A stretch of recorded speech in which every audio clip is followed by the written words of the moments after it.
we're now just a few days before the holiday of Shavuos, the holiday of receiving the Torah.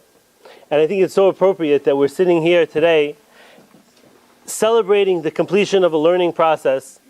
And as we know, when anyone completes a whole chapter, a whole book of the Talmud, and those of you who participated in that major event in what's now called the Siyam Hashah Stadium, some people still call it MetLife Stadium, but that's incorrect. It's the Siyam Hashah Stadium, and in history, I believe that's what it's going to be referred to as the Siyam Hashah Stadium. And you were there. There was when they completed the entire Talmud, literally thousands and thousands of people spent years, 7.5 years completing the Talmud. They said something called Hadran. And Hadran means, I will return to you. Because we never completely stop learning. Everything that we do in learning is about looking at what we accomplished with our eye on what we can accomplish more. We are constantly in a growth process. Now, I've mentioned here before, what do we call the greatest Torah sages? What do we call them? Talmidei Chachamim. If Rabbi Yosef were to come in here tonight, and he's definitely welcome whenever he can come here. Rabbi Yosef come here tonight, what would we say? We'd say here is a great Talmid Chacham. What does it mean, Talmid Chacham? Here is a great student of the wise. At some point, shouldn't he become the Chacham? Do we have to keep calling him a Talmid Chacham? He's 80-something years old. We're going to call him a Talmid Chacham? But rather, we realize that the greatest sages are those who are constantly learning. From those younger than them, from those who maybe don't even have as much learning as them, because we can learn from everyone around us.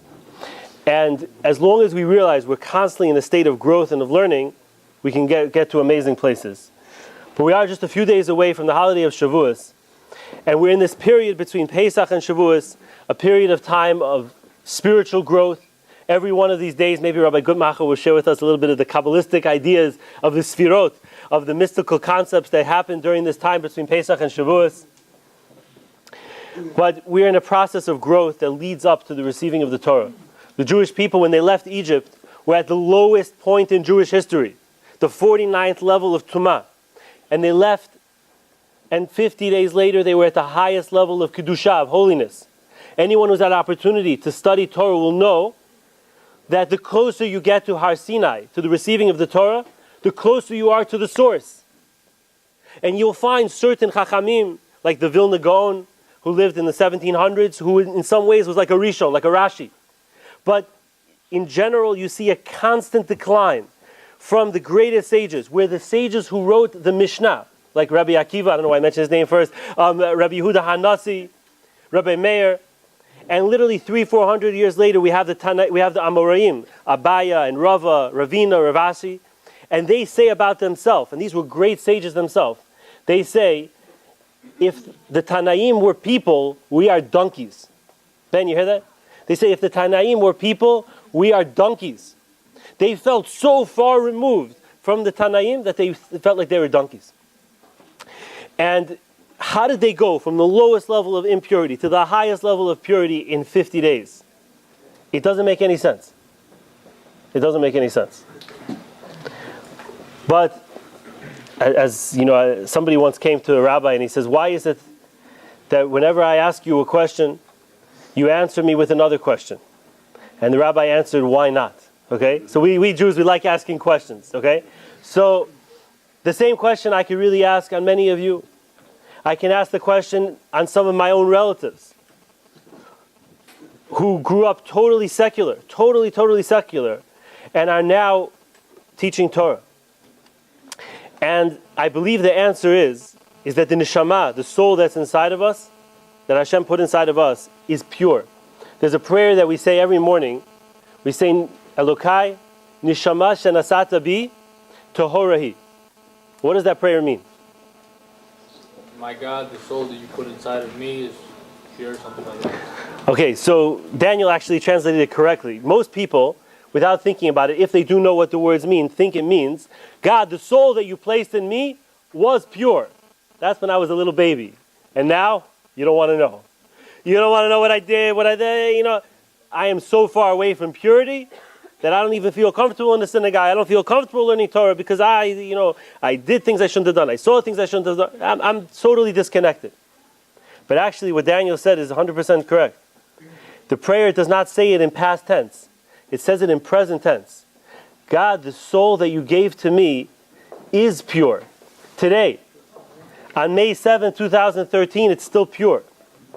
The soul is and always will be pure. Because the soul is a piece of God that's right inside of ourselves. And that piece of Hashem is so close, it's so holy, that all we can do is make separations between that and ourselves. But as soon as we connect that spirituality to something real, and we open it up, as my father gave an analogy once, he said it's like, my father's a scientist, you can see from this analogy, he said it's like taking a plastic bottle with air inside of it and putting it on the bottom of a pool. What happens to the bottle? It goes flying up to the top. And this is what each and every one of us are.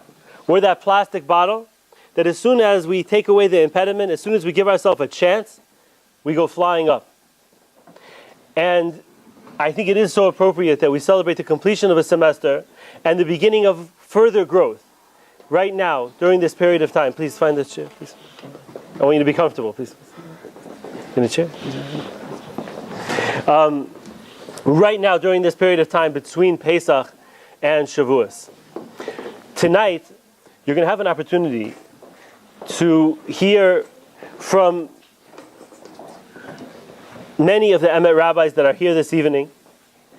You're going to have an opportunity to hear an idea that will hopefully make your Shavuos holiday more meaningful.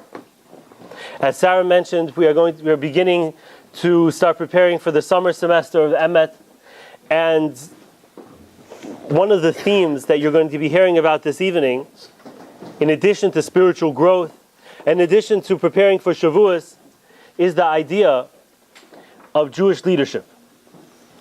Because very often in life we say, let somebody else be a leader. Let someone else take responsibility. But each and every one of us, and I can tell you that in this room, it's not the minority, but it's the majority, the overwhelming majority of you, who have tremendous leadership ability, an ability to make a difference. It doesn't necessarily mean being a rabbi. Sometimes you can make a tremendous difference just by being Kiddush Hashem, just by sanctifying God's name, by wearing one of these frisbees, wearing it proudly, and standing on the subway, and when there's an elderly woman that comes in the subway, moving away and giving her your seat, and in front of 50, 60 people, at 8:30 in the morning on the way to work, you made a Kiddush Hashem. You've sanctified God's name. That was pretty easy, no? Staples tells this thing, my mother has it. It says, that was easy. Ever seen this thing? It's like a big thing. It goes, that was easy, that was easy. Sometimes the smallest things are so easy. And we can make that Kiddush Hashem. We can make that difference. A husband and wife that works to have Shalom Bayit.